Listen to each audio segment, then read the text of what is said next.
ওমা তোমার আকাশ তোমার বাতাস। যতবার বলছে ওমা তোমার আকাশ, ততবার বলছে ওমা কালিমা তোমার আকাশ। আমি বলেছি তোর বাপের আকাশ।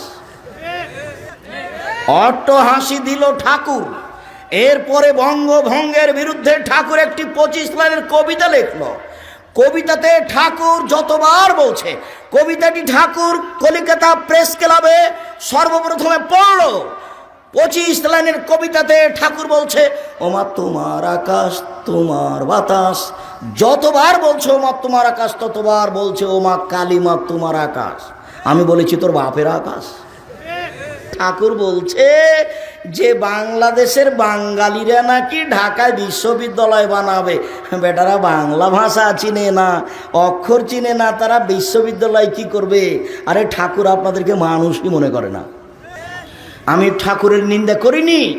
সিলেট কোর্টে 5,000 কোটি টাকার মামলা হয়েছে আমার বিরুদ্ধে, আমি ঠাকুরের নিন্দা করেছি এই জন্য।